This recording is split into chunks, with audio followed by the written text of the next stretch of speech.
Welcome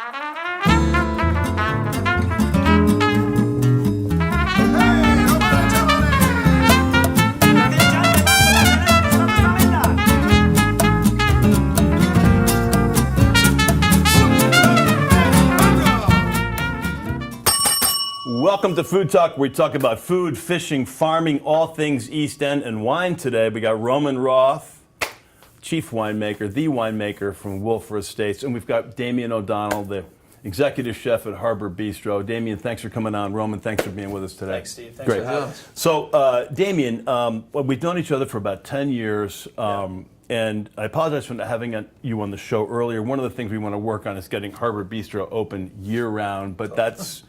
You have limitations there, but It's a wonderful restaurant. For those of you that don't know, it's right up 3 Mile Harbor, right next to East Hampton Point, and it is a little hidden gem. Not so hidden, but definitely a gem. Right. Yeah. Well, thanks, Steve. Yeah. We're in our 12th season now. It's a 12. Wow. 12 seasons, and fortunately, things have just been on the rise, especially the last 5-6 years. We've been really, just hitting the mark and. Harbor Bistro, I think we're trying to keep it the quality and the consistency. I'm in the kitchen, I'm on the line on a nightly basis. So year round would be nice, but I think for that location it just doesn't seem to fit. Yeah. It's that maybe the whole concept would work year round in a different location. Right, true. But we're happy for doing what we're doing throughout the season. And for those of you that haven't been there, I mean, you've been open all of a month. Tell us about some of the changes that you've made on the interior side. Yeah, well, what we've done is, we've updated, we've given it a nice new modern look. We've taken, we got rid of some of the old chairs and we gave it a whole new fresh paint job. Thank you, Roman. We've given, like I said, new chairs. The bar has been redone, so we got tablecloths. Yep, we got cloths on the exterior, and it looks modern, it looks clean, nice clean lines. It's also nice when you close for a month or something and you get new energy and you can get new inspiration. You have time to prepare for the season. Exactly. Correct. Yeah, that is the perk of the off season is to focus on improvements. And let's talk about the off season because you two guys collaborated, or the Wolfer Estates Vineyard and Harbor Bistro. Damien collaborated at the James Beard House. Correct. You guys have collaborated at Chefs in Champagne. You've been honored there twice. Tell us about. What you cooked at the Beard House that was in January, right? Yeah, January 28th. When the invite came for the Beard House, which was quite an honor, and I was very, very, very humbled but the fact that they asked me. But they said, let's bring some local. They asked me to bring, pair some wines with the food, and I knew the right idea would be to go local. And Wolfer, without a doubt, was the answer for me. Not only do we carry Wolfer wines in the restaurant, but you see, the counter at home, the wife has got Wolfer bottles spread throughout the kitchen. But so the food, the food for James Beard, I wanted to hit the local mark. Obviously, a lot of fresh shellfish, fresh local fish. We did some duck. It was a 5-course meal. I did 5 hors d'oeuvres and I did some Kobe beef. I wanted to really hit with some upscale stuff. That's great. Also, it was a success. Innovative. I have to say that the dinner was outstanding. I mean, to have, I think, 90 people served at at the space, you did an outstanding job. The menu was so innovative and refreshing and interesting. That's why it sold out, of course. Yeah. So I mean, that's no better place why to show wine with such fantastic food. It's a great showcase. Yeah, I think it sold out because it was the combination of Wolfer and Harbor Bistro. And so I want to get to your history and pedigree here, but Roman, tell us how long have you been in the States? I know you're a native of Switzerland.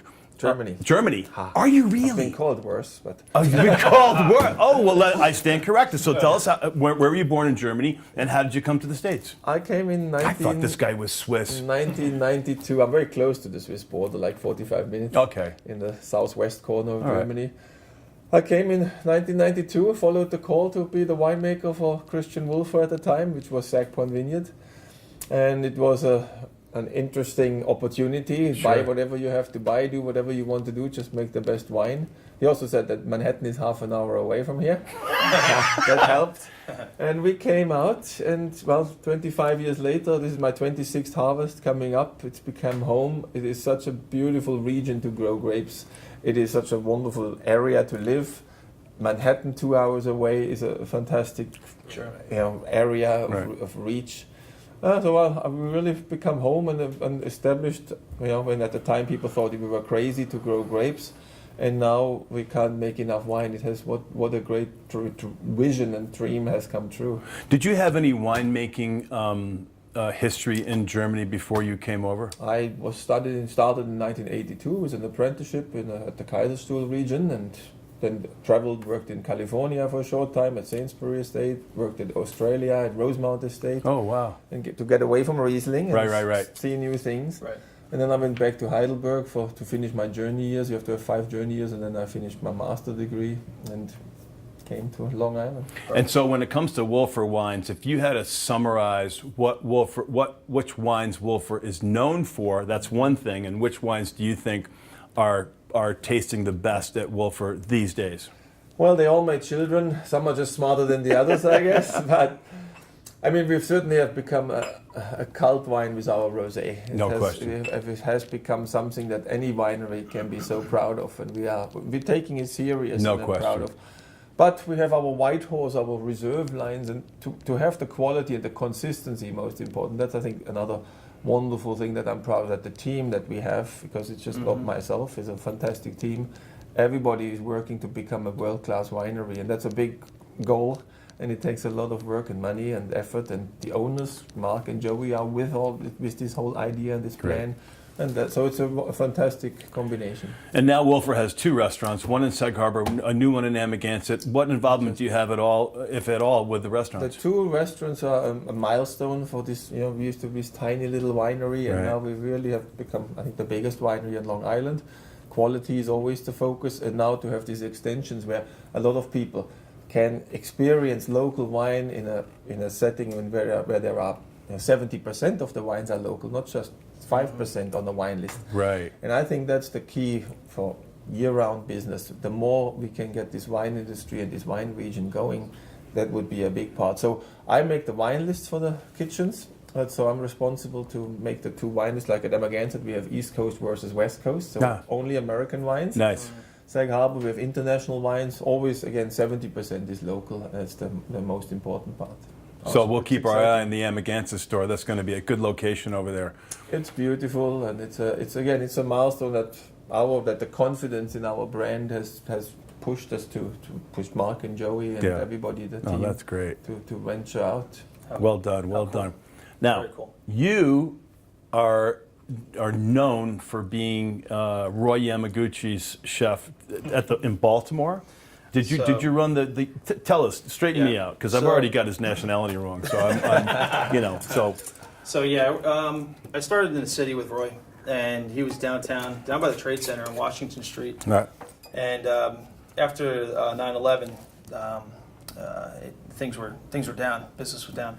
I wound up transferring, going down to Boca Raton, Florida, with his restaurant, and then they sent me out to Vegas. I was a corporate trainer for the group, training cooks on the grill and whatnot, and then went to Philadelphia, and then wound up in Baltimore. So I moved around quite a bit with him. I had other experience elsewhere. And my last experience before going to Harbor Bistro was a French bistro, Café de Paris in Columbia, Maryland. Oh wow! But the Asian background and the influence I got from Roy Yamaguchi was a big part. And it's evident on the menu at Bistro. Yeah, it's definitely the I love the flavors, the exotic flavors that come with Asian cuisine. We put a little bit of French Mediterranean backbone to it, but the Asian really seems to pop the most. And for me, the ingredients I like to work with. And what did you bring today for us to present? What are you going to assemble? This is a good representation of that style, Hawaiian style cuisine. This is we're going to be doing a tuna poke. So nice. The poke is essentially it's like a tartare in a way, but it's more of a cubed tuna.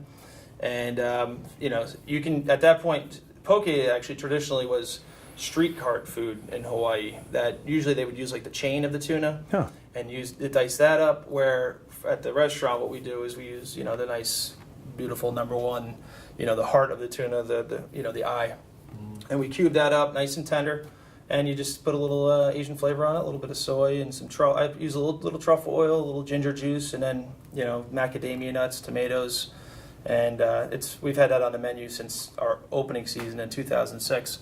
I know poke's like taking off now. You see, there's the poke shop in the city, and there, poke's all over the place. Pokemon, right. Yeah, Pokemon. Wow, you see, yeah. Right. So we promote that too. Right. We're a big fan now. But so that's what we'll be putting together. Now, what a lot of our viewers and listeners may not know is that you're a foaming at the mouth Yankee fan. Oh yeah. As am I. Yes. And that we often text each other at any time of the day, spring, if it's a trade, if there's a free agent acquisition. Yes. But it's one thing that we share, which is our sick affiliation with the Yankees. We're feeling it right now. We are. We're definitely in the right First place. We're back to where we belong. Right. Right. The Yankee fans are now. We're starting to see our Yankee fans come out of the woodwork again. Met fans are starting to get real quiet on us. Very. They were got a lot of injuries in our face a couple of years ago, but no, it's great to see. What a program they've come, by taking these kids and making this team, which I never expected already. I was thinking maybe next year, the year after, and you got guys like Judge and Didi. We're on the move. We're on the move, Do you and have we a got t- kids. Do you have now. a TV in the kitchen? Do I have a TV in the kitchen? No, but we do have the phone. So the phone is the updated. And you get updates on your iPhone too. That you can check. I get the banner that comes in whenever they score a run. So when you grew up, growing up in Germany, because Germany's football prowess, and I'm talking about Soccer. the real football, soccer, right? Germany's team in the World Cup is unbelievable. It was beautiful to watch. When I have a down day, I feel bad. I'm going back to the Brazilian game, and you feel happy again. Yeah. But anyway, What is it? Is it Steinkrauser? There's a striker. I think his name is. Klose was the main scorer. Well, he was the main guy, but there was another guy named. Schweinsteiger. Schweinsteiger. Oh, I love that He guy. plays now in America. Does he really? Chicago, yeah. So Really? sounds like a beer. Sounds like a good beer. Did he play? He might have Schweinsteiger. played for Manchester United at one point. He was, But See, I know my stuff. You Not got your bad. stuff, you Not know. bad. Not bad. Let's just shift a little bit. Damien, Steve. 5 people in the entire world, dead or alive, that you would invite to dinner for your dinner party. Yeah. Wow. Okay. This is about the guest, not necessarily about the menu. All right. 5 people that I'm going to sit down and have dinner with. Am I cooking? Doesn't make any you're difference. cooking? Doesn't make it. I'm cooking. Well, yeah, I can cook, but As long as we have Wolfer wines, that'd be good. there you go. Wow, 5 people.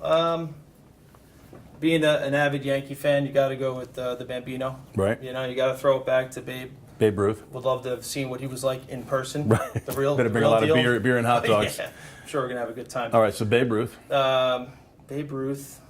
Probably. I'd like to know what my grandparents were like on both sides. So it's hard to say because obviously that's 4 right there, and then we're at the 5 mark. But It's okay. let's say my grandfather. Okay. On from my mom and my grandfather from my father. Okay, you got 2 left. Yep, and then You can have more, but I'm just for our They have to consistency. sit on the kids' table. Right.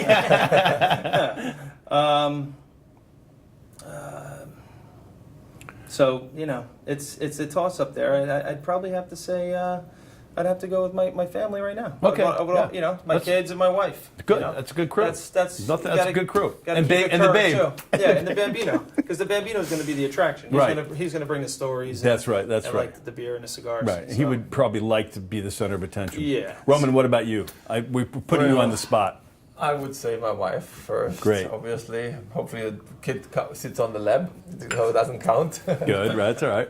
I don't know, then I would go for probably Placido Domingo. Oh, nice. Love his singing, love just to hear the stories there. I'm a huge fan of Benjamin Franklin, if one could bring him back. So that would be as an idol, basically.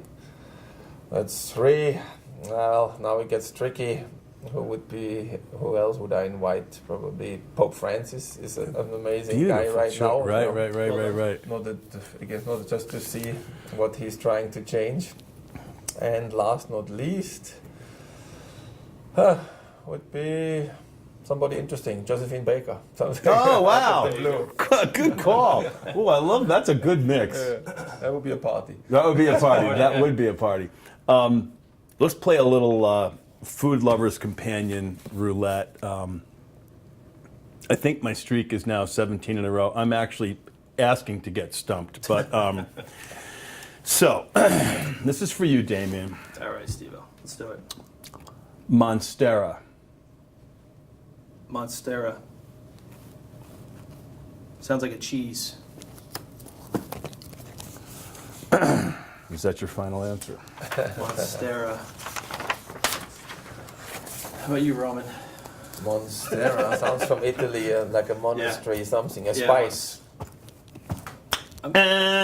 Monstera is an exotic fruit known as a Mexican breadfruit that looks like a narrow, foot-long pine cone and tastes like pineapple with touches of banana and mango. Oh, you said Monstera. I thought you said Munster.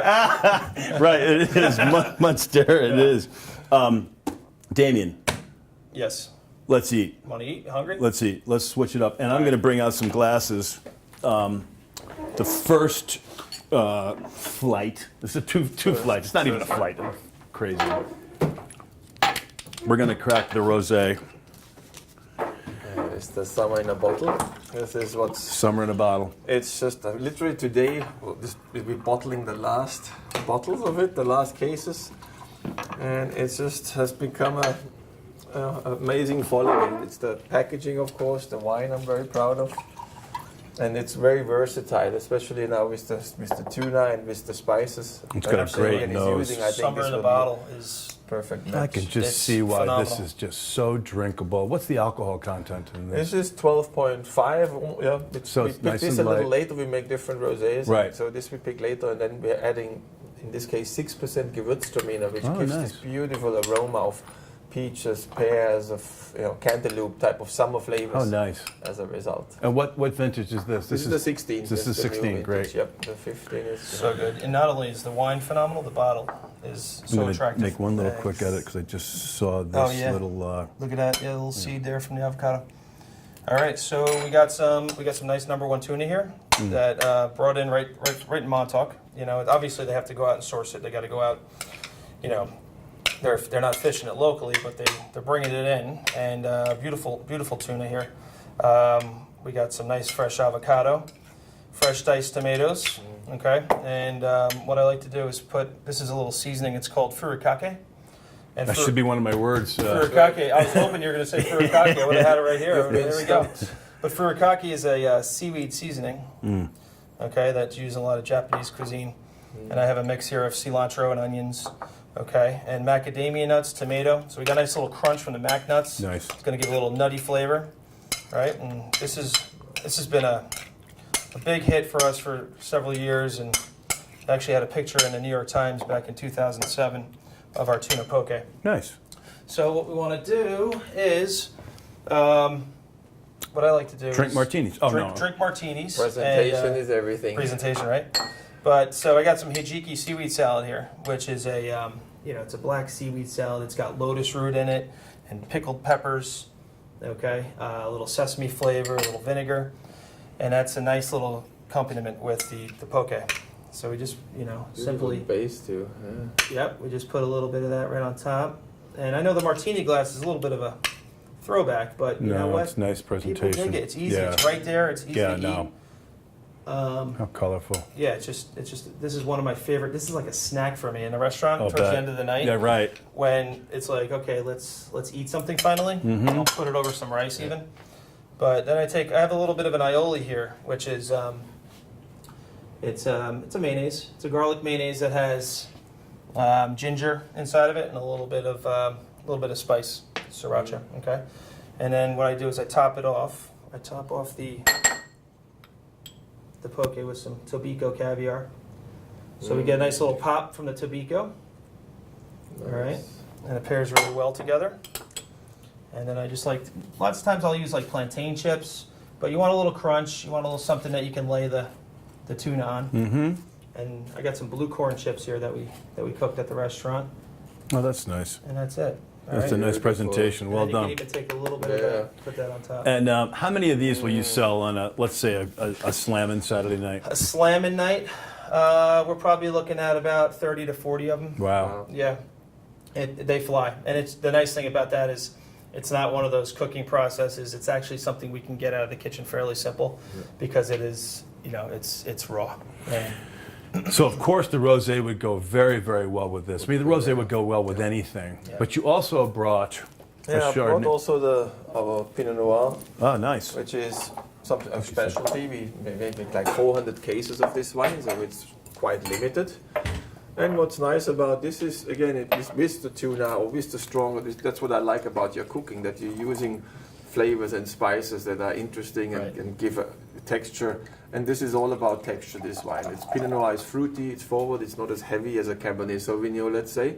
So you get the fruit forwardness, yet you get this layer and texture, because I make this quite traditional. So we do nice skin macerations, we do long lees contact where the wine stays on the yeast. And as the yeast dies, autolyzes, it gives the flavor back to the wine.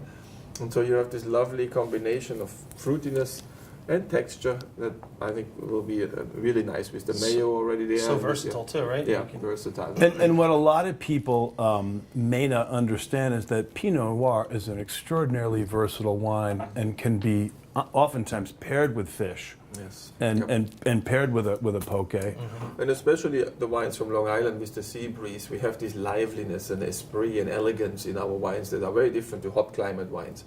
And so that's the specialty. I mean, I always say there's no better region that can make food-friendly wines than Long Island. And then if you had and I don't want to split hairs here, but if you had to state the difference between North Fork wines and South Fork wines, there is a difference. And a little bit, but tell us why, or tell us what the theory is. Long Island splits into the two forks, and the further east you go on the North Fork, for example, the more similar it gets to the South Fork, because there's more ocean influence. Right. The closer you get to Riverhead, the warmer it gets. Right. So there's certainly a soil difference. We have the Bridgehampton loam on the South Fork, and the North Fork it's mainly the Haven loam, which is a lighter soil. That's why potato farmers have given up earlier on the North Fork versus on the South Fork, for example, because the crops were lower because of the lighter soil. So, but it's all on good drainage. We have sandy loams, basically. Bridgehampton loam has a clay loam silt mix. So the soil is excellent. Our location, being on the latitude is Madrid and Naples, so much further south than French or German vineyards, is excellent. Great light. I mean, the painters love the light. The grapes like the light, so it's perfect. And the sea breeze, it protects our whole, if it would have been up to me, I would have called it all east end of Long Island, the appellation. I would have never split it up into North Fork, South Fork, Hampton, North Fork. Right. It's a small wine region, so to divide that, I don't think it was necessary, but it's a, And who determines the appellation? Is that the state of New York? No, those were written by Rich Olson Harbish, who used to be at the Bridgehampton Winery at the time, and so the Hamptons was actually the first appellation on Long Island. And then a couple months later, the North Fork was written in, and then it has to get approved. So, and then they created the Long Island, or Rich again created the Long Island appellation, mainly to protect the Long Island name so that nobody in Brooklyn buys some Chilean juice and calls it Long Island Sauvignon Blanc or something. Right. So those were the three appellations. Interesting. No, it's a rapidly maturing each year, each 5 years just keeps maturing into a very, very viable. And the bar is getting set higher, so you have to perform well. And I think the prejudice is breaking down very quickly. So I think so too. It's a fantastic time for Long Island. It seems like food and wine on the East End has just kind of had to grow, and they've grown together in that nature. And what used to be a simple concept or a tavern it's elevated and to gastropub style, and the food and wines have together really. The visitors, the people who come out, want now a little better. In the past, people were happy to eat the Reuben sandwiches on the weekend because you eat fancy during the week in Manhattan. But now people want beautiful dishes and want interesting things happening. I agree. For me, it's the shellfish. I love oysters and clams on the half shell, and that's that speaks volumes of summertime for me out here, for sure. Stripe bars, of course. I don't want to put you to work, but I think you ought to plate some of this up for us. Yeah? Maybe. What do you? We need another one? Well, I Let's would do it. like to Let's put it- taste it. yeah. I Well, would we gotta like to feed- taste it. let's feed our audience. I don't mean to Also to see put how, you out. No. how it goes with the wine. But if I didn't taste this, it'd be the first show that I didn't taste anything, which would Yep. be kind of a diss. Yeah, come on, Steve-O. I don't let want me to down. diss you. Don't Roman, if you had a name, I need one person that was really influential in your life, and it can be more than one person, who would that or those people be? Well, I was very fortunate. I worked for a winery in Germany, and there was an older winemaker and a younger winemaker, a second assistant winemaker, and I was at that time just basically had my journey years. So I had finished my apprenticeship and working as a winemaker, and they were fighting with each other. The style, they had different style of philosophies and ideas, and I was sort of the middleman. So I learned both sides. I was always in the middle of the argument of which side I would pick, type of thing. It was a very unique position, which was a dream. I don't think I would have ever learned as quickly. I wouldn't have advanced quickly with my style and thinking, the philosophy of winemaking. In Germany, you get the basics and you get very carefully taught on the mechanical skills, but the philosophy and the thing around it, that developed there. So that was a very fortunate position for me.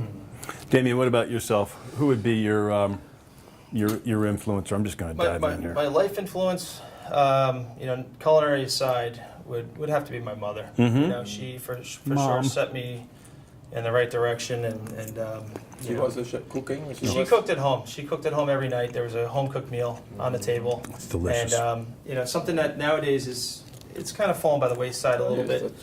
It's hard to with the timing and mom and dad are working nowadays, and so the home cooked meal unfortunately seems to not be like it used to be when I was younger. It was a nightly thing, but for sure my mother was the values and the cooking and just set me in the right path, in the right direction in life.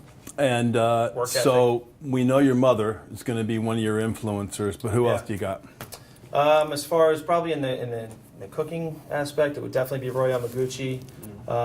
There's a chef I worked for at Roy's named Troy Gard, who taught me, it wasn't just you speak philosophy. For me, it's the same idea. Anybody can cook, anybody can put ingredients together, but Troy, he's one that showed me that there's a passion to it, and whether you have it or not, I felt like learning from him and seeing his passion was a positive influence on me and gave me the same kind of feeling towards creating. And so that side of things with the cooking, it was definitely working at Roy's and for Troy. Do it with love. Do it with love. Yeah. You gotta see the final product, and you gotta envision, when you're putting ideas together, you gotta keeping it local is great, but then you got texture contrast. You're looking at hot, cold, and so it's not just anybody can follow a recipe, but there's so much more to it. And balance, I find that's the hardest thing to achieve in life. Exactly. Cooking and living. And if you can find that, it's a great analogy. We've got about 30 seconds left. Quick, best thing about living on the East End? Oh, being in this beautiful area, 2 hours from Manhattan, very close to Europe. It's a lovely place. Yourself? Same thing. Being out here is you got the ocean, you got the bounty of food. The product here is incredible, and this especially this time of year. And just the raising my children out here is a plus in itself.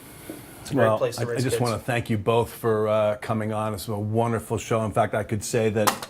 That was easy. And I would invite you guys back in our next season. And cógelo suave, pero cógelo. Take it easy, but take it. Thanks for tuning in to Food Talk. Thanks, Steve-O. Oh, my pleasure. What a great show. Very nice. Thanks for coming on. Damien, Roman, thanks. Pleasure. Cool.